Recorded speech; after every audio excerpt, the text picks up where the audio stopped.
ਸਤਿ ਸ਼੍ਰੀ ਅਕਾਲ ਜੀ। ਇੱਕ ਵਾਰ ਫਿਰ ਤੋਂ ਬਹੁਤ-ਬਹੁਤ ਸਵਾਗਤ ਹੈ ਸਮਾਜਿਕ ਸਿੱਖਿਆ ਕਾਲ ਦੇ ਕਲਾਸ ਦੇ ਵਿੱਚ ਦਾ 8ਵੀਂ ਸ਼੍ਰੇਣੀ ਦਾ ਕੱਲ ਐਸਐਸਟੀ ਦਾ ਪੇਪਰ ਹੈ ਜੀ ਤਾਂ ਉਸ ਨਾਲ ਸੰਬੰਧਿਤ ਵੀਡੀਓ ਲੈ ਕੇ ਆਏ ਹਾਂ। ਤਾਂ ਪੜ੍ਹਨ ਦੇ ਤਰੀਕਾ ਤੁਹਾਨੂੰ ਪਹਿਲਾਂ ਹੀ ਸਿਲੇਬਸ ਕਲੀਅਰ ਕਰ ਚੁੱਕਿਆ ਕਿ ਜੀਓਗ੍ਰਾਫੀ ਦੇ 3 ਚੈਪਟਰ ਤੇ ਹਿਸਟਰੀ ਦਾ 12ਵਾਂ ਚੈਪਟਰ ਯਾਨੀ ਕਿ 1857 ਦਾ ਵਿਦਰੋਹ। ਇਸ ਦੇ ਵਿੱਚੋਂ ਤੁਹਾਨੂੰ 4 ਨੰਬਰ ਦਾ ਪੇਪਰ ਆਣਾ ਹੈ, 4 ਕੁਐਸਚਨ ਆਣੇ ਹੈ। ਇਸੇ ਤਰ੍ਹਾਂ ਜੀਓਗ੍ਰਾਫੀ ਦੇ ਤਿੰਨਾਂ ਚੈਪਟਰਾਂ ਦੇ ਵਿੱਚੋਂ 12 ਨੰਬਰ ਦਾ ਔਰ ਇੱਕ ਹੀ ਇਸ ਪੇਪਰ ਦੇ ਵਿੱਚੋਂ 4 ਨੰਬਰ ਦਾ। ਸਿਵਸ ਦੇ 3 ਚੈਪਟਰ ਦੇ ਵਿੱਚੋਂ 4-4 ਨੰਬਰ ਦਾ ਯਾਨੀ ਕਿ ਟੋਟਲ 7 ਚੈਪਟਰ ਦੇ ਵਿੱਚੋਂ ਤੁਹਾਨੂੰ 28 ਨੰਬਰ ਦਾ ਪੇਪਰ ਆ ਰਿਹਾ। ਤਾਂ ਇਹ 7 ਚੈਪਟਰ ਚੰਗੀ ਤਰ੍ਹਾਂ ਯਾਦ ਕਰੋ ਤਾਂ ਕਿ ਤੁਹਾਡੇ ਨੰਬਰ ਵਧੀਆ ਤੋਂ ਵਧੀਆ ਆਉਣ।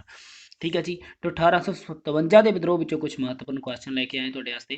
1857 ਈਸਵੀ ਦੇ ਵਿਦਰੋਹ ਨੂੰ ਹੇਠ ਲਿਖਿਆਂ ਕਿਹੜੇ ਨਾਮ ਨਾਲ ਨਹੀਂ ਜਾਣਿਆ ਜਾਂਦਾ? ਨਹੀਂ ਜਾਣਿਆ ਜਾਂਦਾ ਤਾਂ 1857 ਦੇ ਵਿਦਰੋਹ ਨੂੰ ਸੈਨਿਕ ਬਗਾਵਤ ਵੀ ਕਿਹਾ ਜਾਂਦਾ ਹੈ, ਭਾਰਤ ਦਾ ਪਹਿਲਾ ਸੁਤੰਤਰਤਾ ਸੰਗਰਾਮ ਵੀ ਕਿਹਾ ਜਾਂਦਾ ਹੈ ਤੇ ਸੈਨਿਕ ਵਿਦਰੋਹ ਵੀ ਕਿਹਾ ਜਾਂਦਾ ਹੈ, ਪਰ ਨਸਲਵਾਦੀ ਯੁੱਧ ਨਹੀਂ ਕਿਹਾ ਜਾਂਦਾ। ਤਾਂ ਇਸ ਦਾ ਇਹ ਆਨਸਰ ਗਲਤ ਹੋਏਗਾ।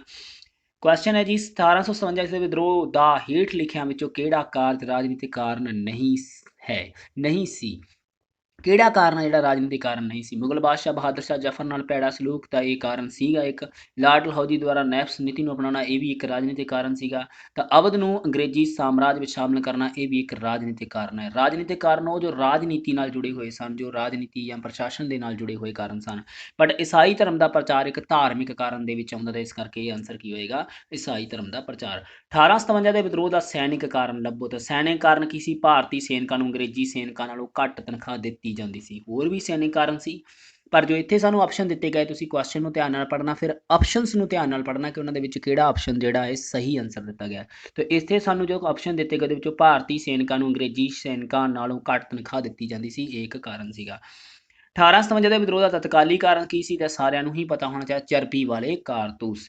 ਜਿਹੜਾ 1857 ਦੇ ਵਿਦਰੋਹ ਦਾ ਤਤਕਾਲੀ ਕਾਰਨ ਸੀ ਕਿ ਜਿਹੜੇ ਕਾਰਤੂਸ ਬ੍ਰਿਟਿਸ਼ ਅੰਗਰੇਜ਼ਾਂ ਨੇ ਜਿਹੜੇ ਕਾਰਤੂਸ ਦਿੱਤੇ ਸੀ ਸੈਨਿਕਾਂ ਨੂੰ, ਉਹ ਚਰਬੀ ਵਾਲੇ ਸਨ, ਕਿਉਂਕਿ ਕਾਰਤੂਸ ਨੂੰ ਮੂੰਹ ਨਾਲ ਖੋਲ੍ਹ ਕੇ ਚਲਾਉਣਾ ਪੈਂਦਾ ਸੀ ਤੇ ਉਹਨਾਂ ਦੇ ਉੱਪਰ ਗਊ ਅਤੇ ਸੂਰ ਦੇ ਮਾਸ ਦੀ ਚਰਬੀ ਲੱਗੀ ਹੋਈ ਸੀ, ਇਸ ਕਰਕੇ ਉਸ ਦਾ ਵਿਦਰੋਹ ਹੋਇਆ ਸੀ।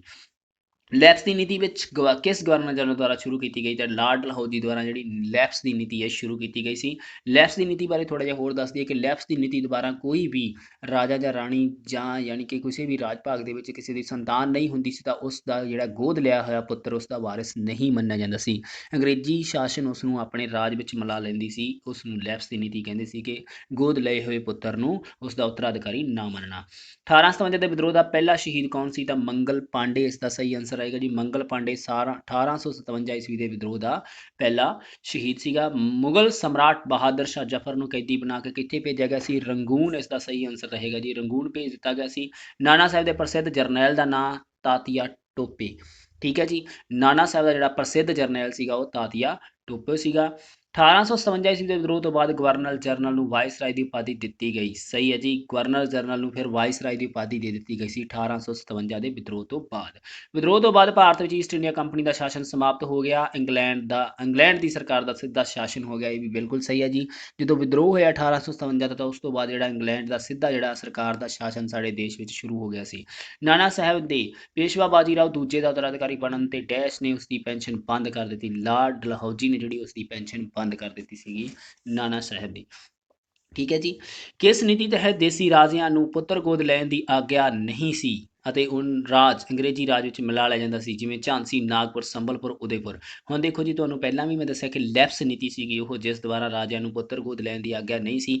ਔਰ ਇੱਥੋਂ ਦੇਖੋ ਹੋਰ ਕਿੰਨੇ ਕੁਐਸਚਨ ਬਣ ਰਹੇ ਕਿ ਕਿਹੜੇ ਕਿਹੜੇ ਰਾਜ ਸੀ ਜਿਨ੍ਹਾਂ ਨੂੰ ਲੈਪਸ ਨੀਤੀ ਅਧੀਨ ਲਾਰਡ ਡਲਹੌਜੀ ਨੇ ਇਸ ਨੂੰ ਸ਼ੁਰੂ ਕੀਤਾ ਸੀ, ਔਰ ਉਸਨੇ ਕਿਹੜੇ ਕਿਹੜੇ ਰਾਜ ਜਿਹੜੇ ਬ੍ਰਿਟਿਸ਼ ਰਾਜ ਅਧੀਨ ਕੀਤੇ ਸੀਗੇ। ਉਸ ਦੇ ਵਿੱਚ ਝਾਂਸੀ ਆ ਜਾਂਦਾ ਸੀ, ਨਾਗਪੁਰ ਆ ਗਿਆ, ਸੰਬਲਪੁਰ ਆ ਗਿਆ, ਉਦੈਪੁਰ ਆ ਗਿਆ। ਔਰ ਝਾਂਸੀ ਇਹਦੇ ਵਿੱਚੋਂ ਬਹੁਤ ਪ੍ਰਸਿੱਧ ਹੈ। ਲక్ష్ਮੀ ਬਾਈ ਝਾਂਸੀ ਦੀ ਰਾਣੀ ਦਾ ਜਿਹੜਾ ਯੁੱਧ ਇਸ ਨਾਲ ਸੰਬੰਧਿਤ ਹੈ, ਬਹੁਤ ਪ੍ਰਸਿੱਧ ਹੈ। ਝਾਂਸੀ ਦਾ ਜ਼ਰੂਰ ਯਾਦ ਰੱਖਿਓ। 1857 ਦਾ ਵਿਦਰੋਹ ਡੈਸ਼ ਤੋਂ ਸ਼ੁਰੂ ਹੋਇਆ ਸੀ ਤਾਂ ਬੈਰਕਪੁਰ ਛਾਉਣੀ ਤੋਂ ਜਿਹੜਾ ਇਹ 1857 ਈਸਵੀ ਦਾ ਵਿਦਰੋਹ ਸ਼ੁਰੂ ਹੋਇਆ ਸੀ। ਖਰਲ ਕਬੀਲੇ ਦਾ ਸਰਦਾਰ ਕੌਣ ਸੀ? ਅਹਿਮਦ ਖਾਂ ਖਰਲ। ਠੀਕ ਹੈ ਜੀ, ਖਰਲ ਕਬੀਲੇ ਦਾ ਸਰਦਾਰ ਕੌਣ ਸੀ? ਅਹਿਮਦ ਖਾਂ ਖਰਲ ਜਿਹੜਾ ਖਰਲ ਕਬੀਲੇ ਦਾ ਸਰਦਾਰ ਸੀਗਾ। ਅਗਲਾ ਕੁਐਸਚਨ ਆ ਸਾਡੇ ਕੋਲੇ 1857 ਈਸਵੀ ਵਿੱਚ ਕਿਸ ਨੇ ਇੱਕ ਐਕਟ ਪਾਸ ਕਰਕੇ ਭਾਰਤੀ ਸੈਨਿਕਾਂ ਨੂੰ ਯੁੱਧ ਵਿੱਚ ਭਾਗ ਲੈਣ ਲਈ ਸਮੁੰਦਰੋਂ ਪਾਰ ਭੇਜਣ ਲਈ ਰਾਹ ਪੱਧਰਾ ਕਰ ਦਿੱਤਾ ਸੀ? ਲਾਰਡ ਕੈਨਿੰਗ ਨੇ। ਠੀਕ ਹੈ ਜੀ, 1857 ਈਸਵੀ ਵਿੱਚ ਕਿਸ ਨੇ ਇੱਕ ਐਕਟ ਪਾਸ ਕਰਕੇ ਭਾਰਤੀ ਸੈਨਿਕਾਂ ਨੂੰ ਯੁੱਧ ਵਿੱਚ ਭਾਗ ਲੈਣ ਲਈ ਸਮੁੰਦਰੋਂ ਪਾਰ ਭੇਜਣਾ ਆਰੰਭ ਕਰ ਦਿੱਤਾ ਸੀ? ਤਾਂ ਇਸ ਦਾ ਨਾਂ ਸੀ ਲਾਰਡ ਕੈਨਿੰਗ। ਠੀਕ ਹੈ ਜੀ, ਲਾਰਡ ਕੈਨਿੰਗ ਨੇ। ਉਸ ਤੋਂ ਅੱਗੇ ਸਿਵਸ ਦੇ ਅਸੀਂ ਕੁਐਸਚਨ ਜਲਦੀ ਜਲਦੀ ਪੜਾਂਗੇ ਜੀ। ਉਹ ਕਾਨੂੰਨੀ ਦਸਤਾਵੇਜ਼ ਹੈ ਜਿਸ ਨਾਲ ਦੇਸ਼ ਦਾ ਪ੍ਰਸ਼ਾਸਨ ਚਲਾਇਆ ਜਾਂਦਾ ਤਾਂ ਇਸ ਦਾ ਆਂਸਰ ਆਏਗਾ ਸੰਵਿਧਾਨ ਇੱਕ ਕਾਨੂੰਨੀ ਦਸਤਾਵੇਜ਼ ਹੈ ਜਿਸ ਦੁਆਰਾ ਦੇਸ਼ ਦਾ ਪ੍ਰਸ਼ਾਸਨ ਚਲਾਇਆ ਜਾਂਦਾ ਹੈ। ਭਾਰਤੀ ਸੰਵਿਧਾਨ ਬਣਾਉਣ ਵਿੱਚ 2 ਸਾਲ 11 ਮਹੀਨੇ 18 ਦਿਨ ਦਾ ਸਮਾਂ ਲੱਗਾ, ਬਿਲਕੁਲ ਸਹੀ ਹੈ ਜੀ। ਇਹ ਸਮਾਂ ਲੱਗਿਆ ਭਾਰਤੀ ਸੰਵਿਧਾਨ ਨੂੰ ਬਣਨ ਦੇ ਵਿੱਚ। ਸੰਵਿਧਾਨ ਸਭਾ ਦੇ ਕੁੱਲ ਡੈਸ਼ ਸਮਾਗਮ ਹੋਏ, 11 ਸਮਾਗਮ ਹੋਏ ਆ ਜੀ ਸੰਵਿਧਾਨ ਸਭਾ ਦੇ ਭਾਰਤੀ ਸੰਵਿਧਾਨ ਨੂੰ ਬਣਨ ਦੇ ਵਿੱਚ ਜਿਹੜੇ 11 ਸਮਾਗਮ ਹੋਏ। ਭਾਰਤ ਦੇ ਪਹਿਲੇ ਰਾਸ਼ਟਰਪਤੀ ਕੌਣ ਸਨ? ਡਾਕਟਰ ਰਜਿੰਦਰ ਪ੍ਰਸਾਦ ਜੀ ਭਾਰਤ ਦੇ ਪਹਿਲੇ ਰਾਸ਼ਟਰਪਤੀ ਸਨ। ਸੰਵਿਧਾਨ ਸਭਾ ਦੀ ਪਹਿਲੀ ਮੀਟਿੰਗ ਆ ਜਿਹੜੀ 29 ਅਗਸਤ 1947 ਨੂੰ ਹੋਈ ਸੀਗੀ। ਸੌਰੀ, ਇਹ ਆਂਸਰ ਇੱਥੇ ਗਲਤ ਟਿਕ ਕੀਤਾ ਹੋਇਆ। ਜਿਹੜੀ ਸੰਵਿਧਾਨ ਸਭਾ ਦੀ ਪਹਿਲੀ ਮੀਟਿੰਗ ਆ ਉਹ 9 ਦਸੰਬਰ 1946 ਨੂੰ ਹੋਈ ਸੀਗੀ ਜੀ। 9 ਦਸੰਬਰ 1946 ਈਸਵੀ ਨੂੰ ਸੰਵਿਧਾਨ ਸਭਾ ਦੀ ਜਿਹੜੀ ਪਹਿਲੀ ਮੀਟਿੰਗ ਹੁੰਦੀ ਹੈ। ਇਸ ਦਾ ਆਂਸਰ ਤੁਸੀਂ 3 ਟਿਕ ਕਰਿਓ, 9 ਦਸੰਬਰ 1946।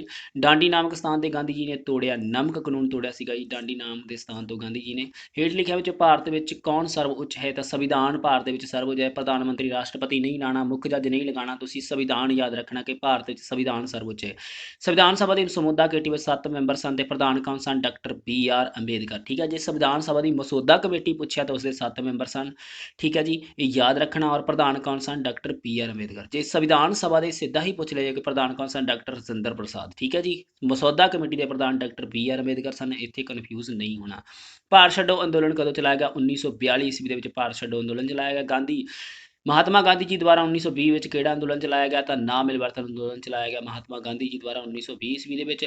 ਦਾਜ ਰੋਕੂ ਕਾਨੂੰਨ ਕਦੋਂ ਬਣਿਆ?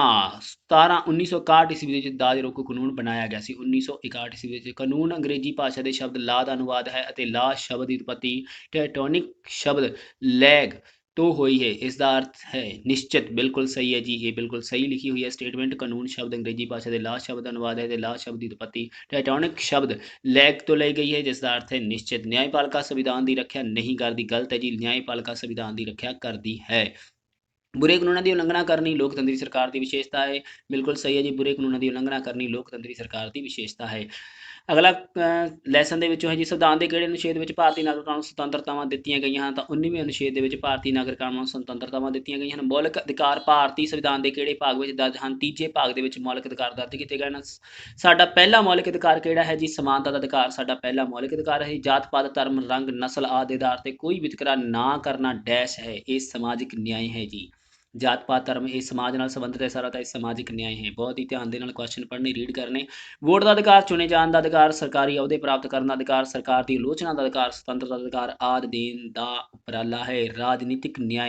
ਇਹ ਰਾਜਨੀਤਿਕ ਨਿਆਂ ਦੇਣ ਦਾ ਉਪਰਾਲਾ ਹੈ ਜੀ। ਠੀਕ ਹੈ ਜੀ, ਵੋਟ ਦਾ ਅਧਿਕਾਰ ਦਿੱਤਾ ਹੋਇਆ ਸਾਨੂੰ, ਚੁਣੇ ਜਾਣ ਦਾ ਅਧਿਕਾਰ ਹੈ, ਸਰਕਾਰ ਅਹੁਦੇ ਪ੍ਰਾਪਤ ਕਰਨ ਦਾ ਅਧਿਕਾਰ ਹੈ, ਤਾਂ ਇਹ ਸਾਰਾ ਕੀ ਹੈ? ਇੱਕ ਰਾਜਨੀਤਿਕ ਨਿਆਂ ਦੇਣ ਦਾ ਅਧਿਕਾਰ ਹੈ। ਆਦਰਸ਼ਾਂ ਲਈ ਕਾਨੂੰਨ ਕਿੱਥੇ ਦਰਜ ਹਨ? ਇਹ ਪ੍ਰਸਤਾਵਨਾ ਦੇ ਵਿੱਚ ਦਰਜ ਹਨ। ਆਦਰਸ਼ਾਂ ਦੇ ਲਈ ਕਾਨੂੰਨ ਕਿੱਥੇ ਦਰਜ ਹਨ? ਪ੍ਰਸਤਾਵਨਾ ਦੇ ਵਿੱਚ। ਸਾਡੇ ਸੰਵਿਧਾਨ ਦੀ ਪ੍ਰਸਤਾਵਨਾ ਦੇ ਵਿੱਚ ਇਹ ਦਰਜ ਹਨ।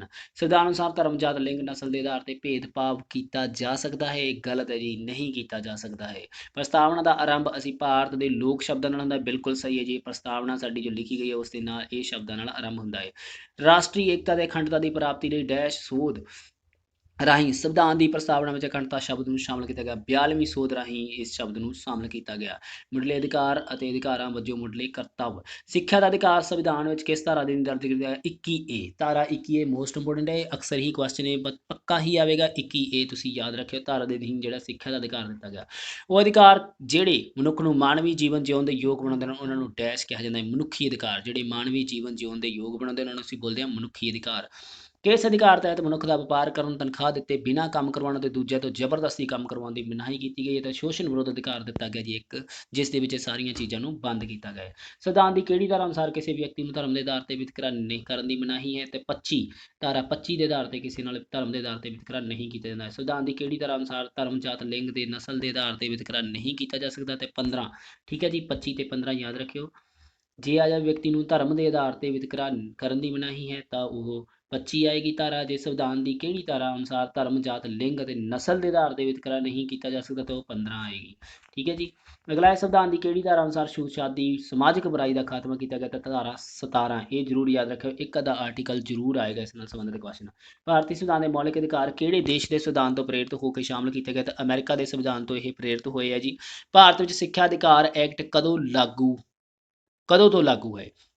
1 ਅਪ੍ਰੈਲ 2010 ਠੀਕ ਹੈ ਜੀ। ਧਿਆਨ ਰੱਖਣਾ ਲਾਗੂ ਹੋਣ ਦੀ ਮਿਤੀ ਉਹ ਆ, ਪਾਸ ਹੋਣ ਦੀ ਮਿਤੀ ਵੀ ਇਹਦੀ ਵੀ ਹੋਰ ਆ, ਪਾਰਿਤ ਕਦੋਂ ਹੋਇਆ ਤਾਂ ਇਹ ਧਿਆਨ ਰੱਖਣਾ। ਇਸ ਦੀਆਂ ਇੱਕ ਦੋ ਡੇਟਸ ਤੁਸੀਂ ਧਿਆਨ ਵਿੱਚ ਰੱਖਣਾ। ਤੇ ਲਾਗੂ ਕਦੋਂ ਤੋਂ ਹੈ? 1 ਅਪ੍ਰੈਲ 2010 ਤੋਂ। ਪ੍ਰੈਸ ਦੀ ਆਜ਼ਾਦੀ ਕਿਹੜੇ ਅਧਿਕਾਰ ਅਧੀਨ ਦਿੱਤੀ ਗਈ ਹੈ? ਸੁਤੰਤਰਤਾ ਦੇ ਅਧਿਕਾਰ ਅਧੀਨ ਜਿਹੜੀ ਪ੍ਰੈਸ ਦੀ ਆਜ਼ਾਦੀ ਦਿੱਤੀ ਗਈ ਹੈ।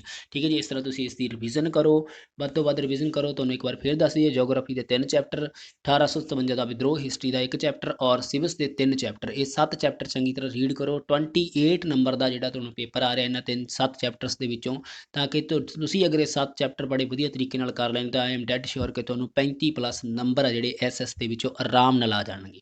ਠੀਕ ਹੈ ਜੀ। ਜੀਓਗ੍ਰਾਫੀ ਦੇ 3 ਚੈਪਟਰ, 1857 ਦਾ ਵਿਦਰੋਹ ਔਰ ਸਿਵਿਕਸ ਦੇ 3 ਚੈਪਟਰ, ਇਹ 7 ਚੈਪਟਰ ਹੋ ਗਏ ਟੋਟਲ। ਇਹਨਾਂ ਨੂੰ ਬੜੇ ਅੱਛੇ ਤਰੀਕੇ ਨਾਲ ਰਿਵੀਜ਼ਨ ਕਰ ਲਓ ਇਹਨਾਂ ਦੀ। ਤੁਹਾਨੂੰ ਇਹਦੇ ਵਿੱਚੋਂ 28 ਨੰਬਰ ਦਾ ਪੂਰਾ ਜਿਹੜਾ ਪੇਪਰ ਆਏਗਾ ਉਸ ਦੇ ਵਿੱਚੋਂ ਤੁਹਾਨੂੰ 35+ ਨੰਬਰ ਡੈਡ ਸ਼ੋਰ ਆ ਤੁਹਾਨੂੰ ਆਉਣਗੇ। ਤੁਸੀਂ ਇਸ ਦੀ ਚੰਗੀ ਤਰ੍ਹਾਂ ਰਿਵੀਜ਼ਨ ਕਰੋ, ਲੈਸਨ ਨੂੰ ਰੀਡ ਕਰੋ, ਉਸ ਦੇ ਵਿੱਚੋਂ ਖੁਦ ਕੁਐਸਚਨ ਬਣਾ ਕੇ ਉਹਨਾਂ ਦੀ ਚੰਗੀ ਤਰ੍ਹਾਂ ਰਿਵੀਜ਼ਨ ਲੈ ਲਓ।